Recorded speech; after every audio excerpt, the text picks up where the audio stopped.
देखिए, सदियों पुरानी एक रूढ़ी रही है कि जब कोई दलित मंदिर में जाता था, तो मंदिर जाने के बाद मंदिर को धो दिया जाता था, या यूँ कहें कि मंदिर जाने की उनको अनुमति होती नहीं थी। लेकिन धीरे-धीरे ये रूढ़िवादी खत्म हुई। आज संविधान है, कानून है और सबको समान अधिकार मिल रहे हैं। लेकिन फिर भी समाज अभी अपने आप को कानून से ऊपर मान रहा है। कन्हैया कुमार के साथ बिहार में ऐसा कुछ हुआ जिसके बाद जबरदस्त बवाल मच चुका है। दरअसल कन्हैया कुमार भी जब एक मंदिर जाते हैं और जहां भाषण देते हैं, वहां से लौटते हैं, तो गंगा जल से वो जगह धोई जाती है। आखिर कन्हैया ने क्या गुनाह किया कि भाई मंदिर धोया जा रहा है, जहां भाषण देते हैं वो जगह धोई जा रही है। तो दो प्रश्न बनते हैं। पहले ये कि क्या ये परंपरा ठीक है? अगर कन्हैया कुमार पर कई लोग कई तरह के आरोप भी लगा रहे हैं, तो क्या उन आरोपों का जवाब अब ऐसे दिया जाना चाहिए? क्या यही एक तरीका बचा है? चर्चा में हमारे साथ प्रदीप सर जुड़े हुए हैं, राजनीतिक विश्लेषक हैं। सर, ये पूरी घटना जो हुई, पहले तो सहरसा जिले के बनी गांव में ये घटना घटी, जहाँ के दुर्गा मंदिर की ये घटना बताई जा रही है। स्थानीय लोग थे उसमें। क्या लगता है आपको, क्या ठीक हुआ?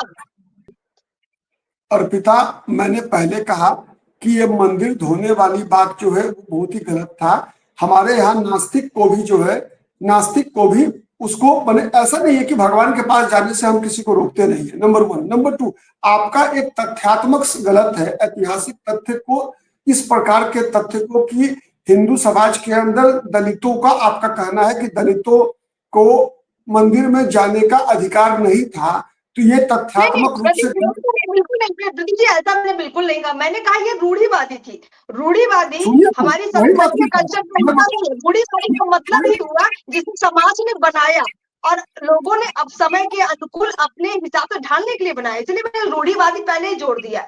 ऐसा बिल्कुल नहीं मैंने कहा कि ये कोई सनातन कल्चर का हिस्सा रहा है या भारतीय परंपरा का हिस्सा रहा, बिल्कुल नहीं, ऐसा नहीं कहा मैंने। मैंने कहा कि जिस रूढ़िवादिता को आज हम खत्म कर रहे हैं, वैसी एक और रूढ़िवादिता दिखती है, तो फिर कहीं ना कहीं मन में खटकता है कि ऐसा क्यों हुआ।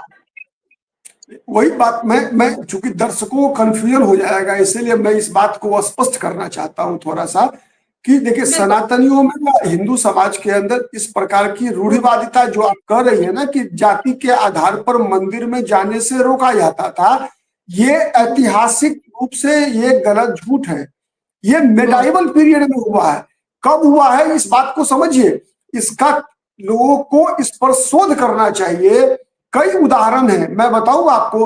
अगर अगर दलितों को मंदिर में जाने से रोका जाता, तो क्या हमारा समाज छठ के सूप के लिए डोम के हाथ के बनाया हुआ सूप से हम छठ कर रहे होते? नहीं कर रहे होते। अगर अगर कोई चमार या चमाइन जाति के लोग अगर अछूत होते और मंदिर में जाने से रोका जाता उनको, तो क्या माने शादी हो, चाहे मुंडन हो, चाहे जन्म हो, उसमें चमाइन की या चमार का रोल है या नहीं है? कोई भी जाति अछूत नहीं थी।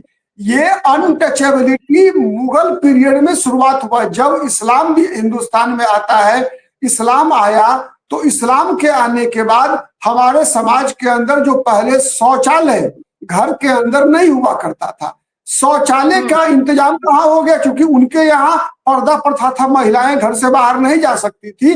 तो वैसे स्थिति में उन लोगों ने इस्लाम के कारण, इस्लाम के आगमन के बाद ही यहाँ पर परिवार घर के अंदर शौचालय का इंतजाम शुरू हुआ। और शौचालय जब आया घर के अंदर, तो जो शौच जो था उसको फेंकने के लिए लोगों की जरूरत हुई। तो जब इस्लाम के आने के बाद उन लोगों ने एक ऐसी जाति का चुनाव किया जिस जाति से इस्लाम को मानने वाले सख्त नफरत करते थे। वो जाति थी डोम समाज। क्यों नफरत था उसका कारण समझिए। वो नफरत इसलिए था कि डोम समाज सुअर का पालन करते थे। वो उनकी जीविका का आधार था सुअर पालन। और सुअर से इस्लाम को मानने वाले लोग किस हद तक नफरत करते हैं, आप थोड़ा पता कर लीजिए। लोग पता कर लेंगे, पब्लिक डोमेन में ये बातें होती है, ठीक है। एक सुन लीजिए, दूसरा भी बता रहा हूं। दूसरा, जो चमार जाति के लोग हैं उनको अछूत बनाया भी उन लोगों ने ही, क्योंकि जबरदस्ती उनको जानवर के मरने के बाद उसका चमड़ा निकालने की जरूरत हुई। क्योंकि यहाँ पर हमारे समाज के अंदर इस्लाम के आगमन से पहले जानवर का चमड़ा नहीं निकाला जाता था। जानवर के मृत्यु के बाद उसे मिट्टी में गाड़ दिया जाता था। चमड़ा निकालने की परंपरा नहीं थी। ये चमड़ा निकालने की परंपरा भी इस्लाम के आगमन के बाद शुरुआत हुआ, और उस चमड़ा को निकालने के लिए जिस जाति का इजाद किया गया वो जाति बनी चमार। ठीक है, सही। तो ये दो जाति अनटचेबल बन गई। और फिर ये जो इन लोगों को जो मंदिर में या ऐसे जगहों पे जाने से मना किया गया, उसके पीछे भी समझिए। आप बताइए कि इस्लाम के अंदर महिलाओं का मस्जिद में जाना अलाउड है? नहीं, बिल्कुल नहीं है। बताइए, मुसलमान हमारे यहाँ महिला जो है मंदिर में जा सकती है, जा सकती है? मुस्लिम महिलाएं मस्जिद में एक साथ नमाज पढ़ सकती है? नहीं। हमारे यहाँ मैं बताऊंगा आपको, ये जातिवाद फैलाने वाले लोग इस प्रकार का अफवाह उड़ाते हैं। बिहार में देवघर के मंदिर में दलितों का जाना मना बंद था। किसने शुरुआत कराया पता है आपको? एक सवर्ण जाति के नेता डॉक्टर श्री कृष्ण सिंह ने। डॉक्टर श्री कृष्ण सिंह जो बिहार के प्रथम मुख्यमंत्री थे, उन्होंने ही विद्रोह किया और वही जाकर सबको ले जाकर देवघर के मंदिर में दर्शन करवाए और उनका प्रवेश चालू कराया। तो इसलिए हमारा समाज बहुत ही उदार है। हम दुनिया के सबसे उदार समाज हैं, मैं बता रहा हूं।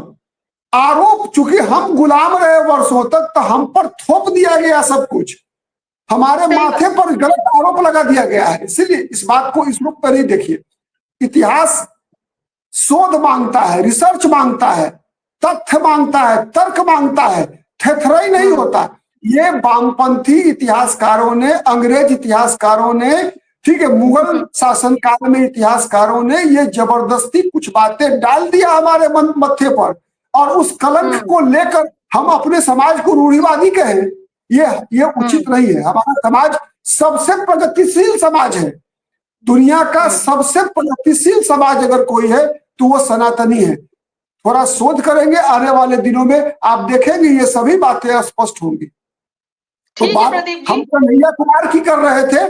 कन्हैया कुमार का विरोध करने वाले लोग, आपने सारी बातें स्पष्ट कर दी हैं। आपकी बातों से एक बात और स्पष्ट हो जाएगी कि जो लोग अब इस बात का मुद्दा बनाकर इसका फायदा उठा सकते थे, अब जो कांग्रेस के बहुत सारे नेता हैं जो शायद इसी अनटचेबिलिटी को, इसी अछूत परंपरा को, रूढ़िवादिता को मुद्दा बनाकर घेर सकते थे और चुनाव में इसका इस्तेमाल कर सकते थे। मुझे लगता है अगर आपकी तरह ही तमाम लोग इस पर इस तरीके के विचार रखेंगे तो शायद चीजें बहुत स्पष्ट हो जाएंगी और फिर लोगों को सही मुद्दा समझ में आएगा।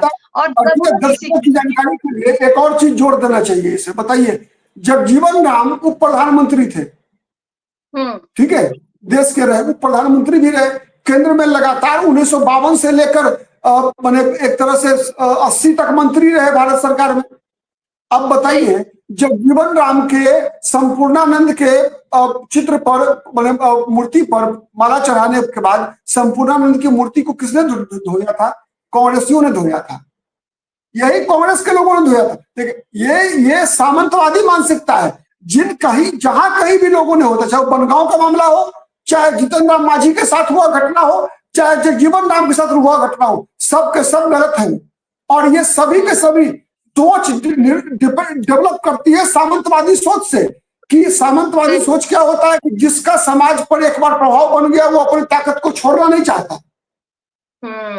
बिल्कुल प्रदीप जी, और इसी बात का स्पष्टीकरण मुझे लगता है कि अब काफी हद तक हो गया है। और देखिए, अब ये चूंकि चुनावी साल है और यहाँ जो कुछ भी घटनाक्रम होगा उस पर एक मुद्दा तो बनेगा, और उसकी गहराई में कौन कितना जाता है वो ज्यादा मायने रखता है, क्योंकि सोशल मीडिया का दौर है। बहुत सारे लोग हो सकता है कि विरोध के लिए बहुत सारी तरीके अपनाएंगे, बहुत सारे लोग इसको मुद्दा बनाएंगे, चुनाव प्रचार में इस्तेमाल कर सकते हैं। तो हमारा प्रयास यही है कि आपके माध्यम से हम चीजों को जितनी गहराई से स्पष्टीकरण करके लोगों के सामने, पब्लिक के सामने एक सही तस्वीर ला सके, उतना ही बेहतर होगा। और ये सही महीने में ऐसा हो रहा है, ये बड़ी अच्छी बात है। चलिए प्रदीप जी, आपका बहुत बहुत शुक्रिया हमसे खास बातचीत के लिए।